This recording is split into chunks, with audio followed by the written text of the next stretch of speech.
हम पढ़ने वाले students dissolution of partnership form serialisation account, capital account and bank account किस तरह से प्रिपेयर किया जाता है। तो डिसोल्यूशन ऑफ पार्टनरशिप फॉर्म होता क्या है? देखिए, इसका मतलब होता है end of the business. End of the business एक ऐसा टाइम होता है जब पार्टनरशिप उसका जो काम पूरा हो जाता है या उनके बीच में कॉन्फ्लिक्ट आ जाता है या कोई भी सेंस हो, वो अपना बिजनेस को बंद करना चाहते हैं। तो जब बंद करना चाहते हैं बिजनेस को, तो ऐसे में तो बिजनेस की जो भी एसेट्स एंड लाइबिलिटीज़ होती है, लाइबिलिटी का पेमेंट करना होता है। जो उनके पास एसेट्स होते हैं उसको रिलाइज करना पड़ता है, मतलब बेचना पड़ता है। उसके बाद पार्टनर्स का जितना भी पेमेंट बनता है उसके लिए पार्टनर्स कैपिटल अकाउंट बनता है। लास्ट में उनको अपना बैलेंस टैली करना होता है, कितना आया और कितना गया।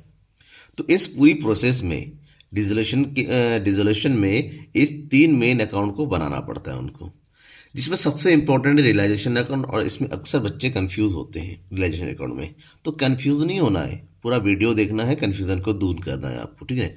ये जो रियलाइजेशन अकाउंट होता है इसको एक्चुअली में इंग्लिश में बोलते हैं वसूली खाता, ठीक है।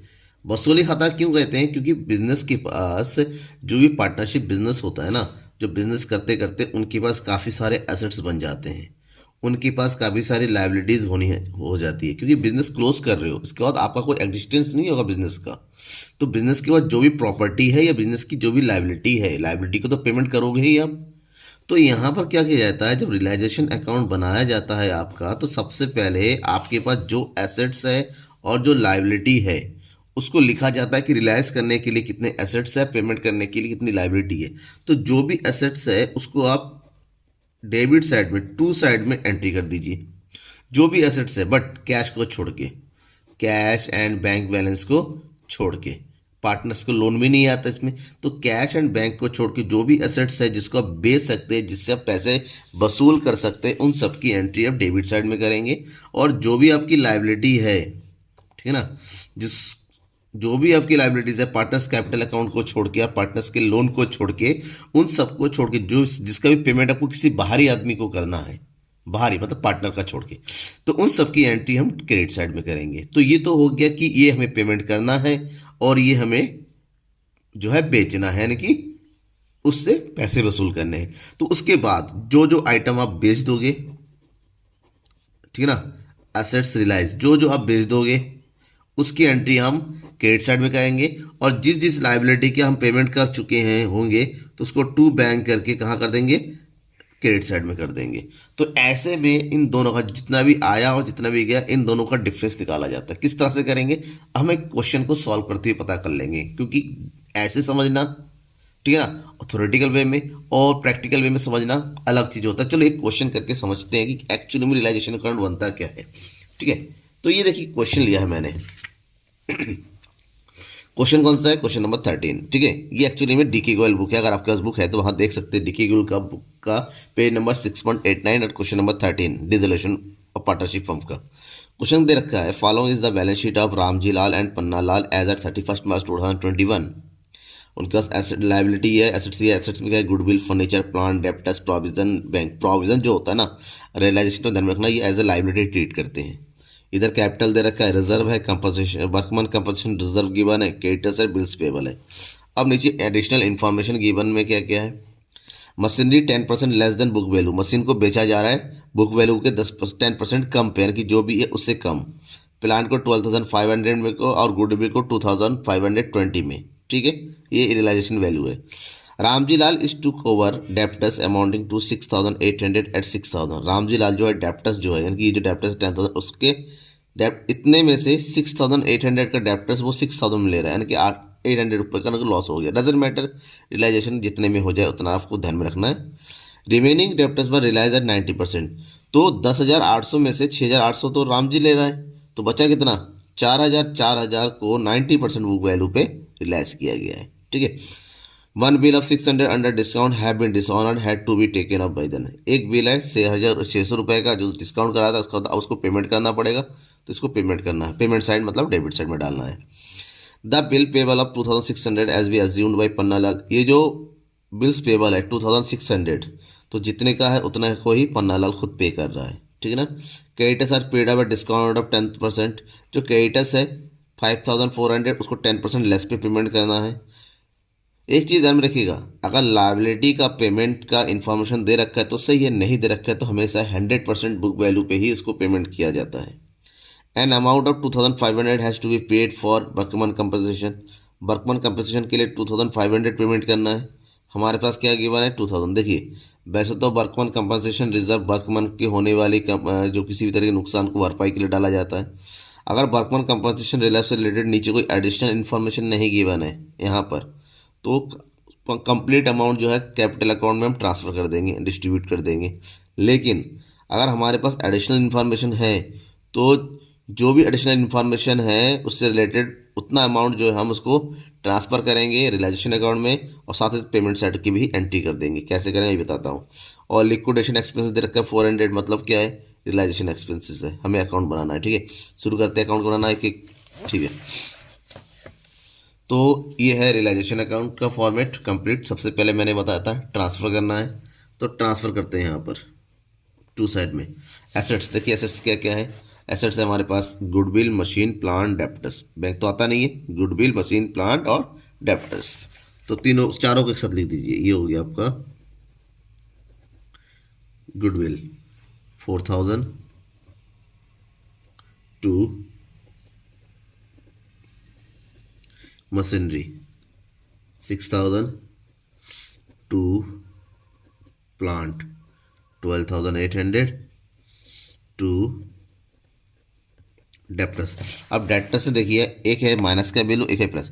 माइनस का वैल्यू नहीं, हमें टोटल वैल्यू डालना है 10800, क्योंकि ये जो 800 इसको लाइबिलिटी में एंट्री करेंगे आप। ठीक है, दिस वन 10800, और बचा जो 800 आप यहाँ पर लिखिए प्रोविज़न के नाम से, क्योंकि इसको एज ए लाइबिलिटी ट्रीट किया जाता है। तो ये हो गया प्रोविज़न आपका 800। अब एसेट्स तो चारों आ गए, अब लाइबिलिटी की बारी है। जो भी लाइबिलिटी दे रखा है, किसको, रिजर्व छोड़ के, क्योंकि रिजर्व तो पार्टनर्स में बढ़ता है। वर्कमैन कंपनसेशन क्योंकि इससे रिलेटेड क्लेम है, क्रेडिटर्स एंड स्वीप, तीनों की एंट्री करेंगे। तो ये हो गया वर्कमैन कंपनसेशन रिजर्व। ठीक है, कितना दे रखा है 2000। फिर है आपके पास क्रेडिटर्स, ये है 5400। फिर है हमारे पास बिल्स पेबल 2600। ये तो एंट्री हो गई, ये ट्रांसफ़र हो गया, समझ में आ गया। अब ट्रांसफ़र के बाद हमें रिलाइज करना शुरू कर देना है। जो एसेट्स रिलाइज करके आएगा क्रेडिट साइड में, लायबिलिटी का पेमेंट आएगा डेबिट साइड में, ध्यान में रखिएगा। तो एसेट्स को रिलाइज करेंगे क्योंकि हमारे पास पहले ही पॉइंट में दे रखा है कि एसेट्स की वैल्यू कैसे रिलाइज हो रही है। मशीन 10% कम पे, तो बाई बैंक अकाउंट को रिलाइज करेंगे, सामान बेचेंगे तो पैसा आएगा। सबसे पहले क्या बेचा जा रहा है, मशीनरी 10% कम पे, तो 6000 को 10% माइनस कर दीजिए, तो 6000 हो गया, इसका 10% होता है 600, माइनस करेंगे तो आ जाएगा 5400। ठीक है, नेक्स्ट क्या कह रहा है, एक एक करके करेंगे। प्लांट वैल्यू दे रखा है, गुडविल की वैल्यू भी दिया हुआ है। प्लांट है 12500 में, गुडविल है 2520 में, दोनों की एंट्री कर देंगे। प्लांट की वैल्यू है 12500 और गुडविल की वैल्यू आ रही है हमारे पास, गुडविल दैट इज 2520 में, राइट। अब एक चीज बचा हुआ है, कौन, डेप्टर्स को दो तरीके से ट्रीट किया जा रहा है। एक तो डेप्टर्स रामजी ले रहा है और बचा हुआ 90% की पे रिलाइज हो रहा है, तो 6800 को रामजी के खाते में ट्रांसफ़र कर देंगे 6000 में। बचा कितना है 4000 का 90% वैल्यू कर लो, तो 4000 का 90% करेंगे तो कितना जाएगा 3600, तो ये हो जाएगा 3600। ठीक है ना, और बचाओ जो अमाउंट है डेप्टर्स का उसको डाल दीजिए रामजी लाल के अकाउंट में। ठीक है, that is Ramji Lal capital account.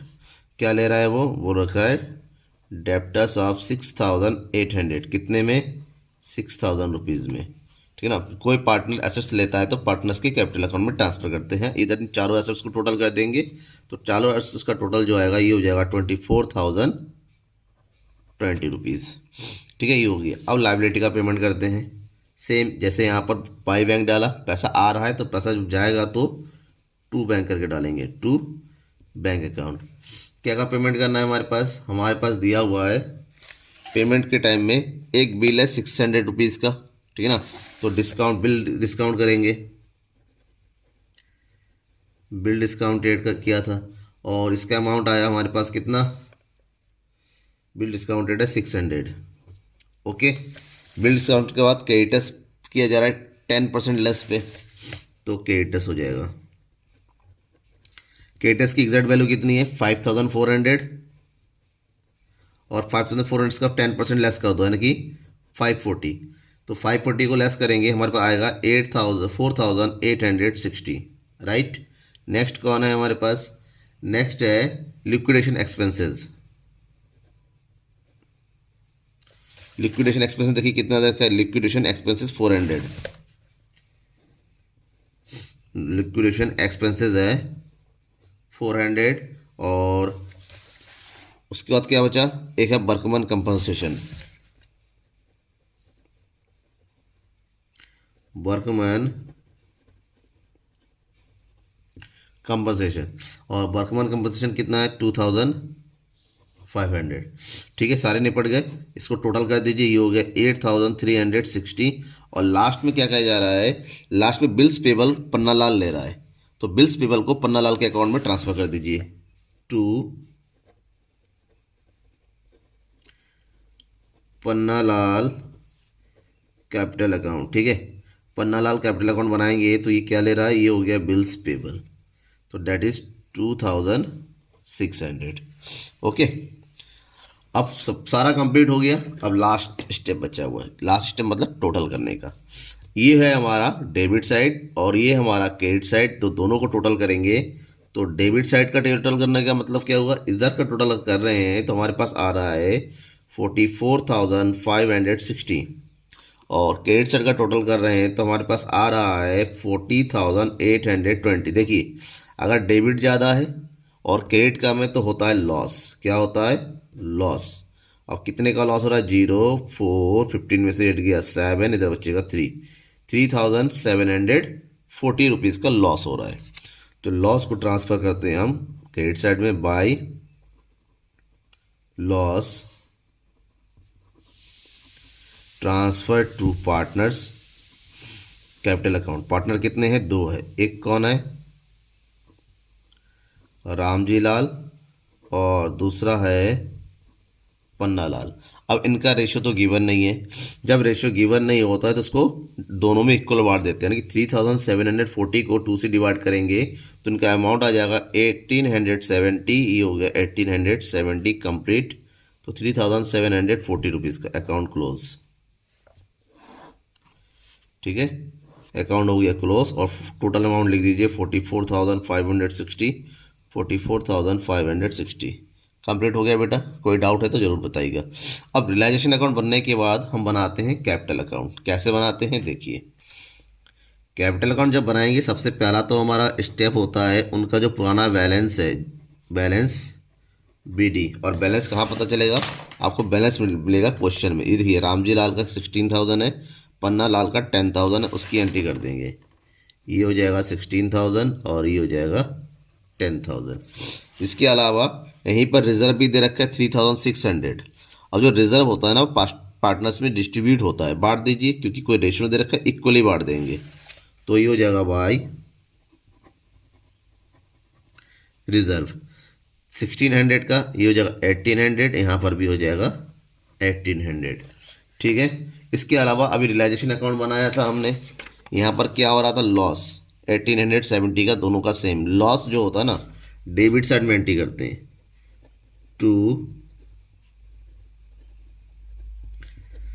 Realisation account 1870 और ये हो गया 1870।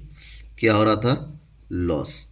ठीक है, हो गया कंप्लीट। अब एक चीज़ ध्यान रखिएगा, पार्टनर्स ने अगर एसेट्स लाइबिलिटी का पेमेंट किया है और यह एसेट्स ले रखा, अगर एसेट्स लिया जाता है तो ये क्रेडिट साइड में, तो पार्टनर्स कैपिटल अकाउंट के डेबिट साइड में एंट्री करेंगे। तो राम जी लाल कैपिटल अकाउंट कितना का हो रहा है, ये डेप्टर्स ले रहा है 6,800 का 6,000 में, ये क्रेडिट साइड में है तो उसकी एंट्री अब डेबिट में कर दीजिए, यानी कि यहाँ पर, क्योंकि वो पेमेंट करेगा तो यहाँ पर एंट्री करेंगे टू रियलाइजेशन अकाउंट उसने क्या लिया था, डेप्टस, ऐसे लिख दीजिए याद रहेगा। तो रामजी लाल ने 6,000 रुपीज़ का डेप्टस लिया है, और उधर पन्ना लाल ने बिल्स पेबल का पेमेंट किया है, तो उसको भी एंट्री कर दीजिए रियलाइजेशन अकाउंट। बिल्स पेबल कितने का है देखिए 2,600, इसकी एंट्री कर देंगे 2,600 हो गया। इसके अलावा कोई भी दूसरा आइटम नहीं है। अब यहाँ पर भी हम प्लस माइनस कैलकुलेशन करेंगे, और कैलकुलेशन कीजिए। रामजी लाल का टोटल अमाउंट आ रहा है यहाँ पर 16,000 ये हो गया, और 1,800 ये हो गया, टोटल हो गया 17,800। और इधर रामजी लाल का डेबिट साइड का टोटल करेंगे 6,000, और इधर 1,000 7,870। तो इसको 7,870 को माइनस कर देंगे, तो जो बैलेंस बचेगा तो वो होगा, क्योंकि बिजनेस तो ख़त्म है तो सीडी होगा नहीं, जो भी बैलेंस आएगा टू बैंक करके एंट्री, क्योंकि उसको पेमेंट करना है, फाइनल पेमेंट है ये। तो कितना आ रहा है इसमें लेस कर देंगे, तो लेस करके आ रहा है हमारे पास 9,930। ठीक है, अकाउंट इसका क्लोज हो गया। अब पन्नालाल का टोटल करते हैं। पन्नालाल का टोटल आ रहा है इधर 14,400, इसमें से 1,870 को माइनस कर देना है, तो इसका अमाउंट जो बन रहा है पेमेंट का 12,530। इसका अकाउंट भी क्लोज। पार्टनर्स कैपिटल अकाउंट बन के तैयार हुआ, यानी कि दोनों पार्टनर को इतना इतना पेमेंट करना है। अब जो पेमेंट करना है कहाँ से करेंगे, बैंक से, तो हमें बैंक अकाउंट बनाना पड़ेगा, फाइनल अकाउंट। बैंक में सबसे पहले एंट्री करते हैं जो भी बैंक बैलेंस दे रखा है। देखिए कितना बैलेंस दे रखा है हमारे पास, ऑलरेडी बैंक बैलेंस है 6,800, उसकी एंट्री करते हैं। तो कैसे, टू बैलेंस बी डी 6,800। ठीक है, अब पैसा जहाँ जहाँ से आ रहा है उसकी एंट्री करेंगे। कहाँ से पैसा आ रहा है, हमने एसेट्स बेचे थे, 24,020 का एसेट्स बेचा था, बेचने से पैसा आया। तो पैसा अगर आया होता है तो डेबिट साइड में डालते हैं, किस नाम से, realisation account, to realisation account 24,020 rupees. ठीक है, अब बात करते हैं पेमेंट साइड में। अगर रियलाइजेशन में पैसा आया है तो रियलाइजेशन में कुछ पैसा गया भी है, देखिए 8,360, तो उसकी एंट्री कर देंगे बाय रियलाइजेशन अकाउंट। लाइबिलिटी वगैरह पे कर दिए, अमाउंट है 8,360। ठीक है, उसके बाद पार्टनर्स कैपिटल अकाउंट, पार्टनर को पेमेंट कर दिया फाइनल पे अमाउंट। अब पार्टनर को कितना पेमेंट किया दिया, ये रामजी लाल का और ये पन्ना लाल का, दोनों की एंट्री कर देंगे। रामजी लाल को फाइनल पेमेंट होगा 9,930, और पन्ना लाल का कितना हो रहा है 12,530, दोनों को ऐड कर देंगे 0, 6, 14, 11, 12, और ये होगी 22,460। अब इन दोनों को टोटल करेंगे, 0 से 6 12, 7 और 1 8, 10, और ये हो गया 3, 30,820। और इधर भी देखिए कितना हो रहा है 0, 20, 8, 0, 30,820, दोनों बराबर है। बैंक अकाउंट का रूल है डिसोल्यूशन में कि दोनों इक्वल होना चाहिए जैसे बैलेंस शीट होता है, राइट। इसका मतलब हमने सही किया है। ओके, समझ में आ गया, कोई डाउट है तो कमेंट बॉक्स में जरूर पूछिएगा। Thank you everyone.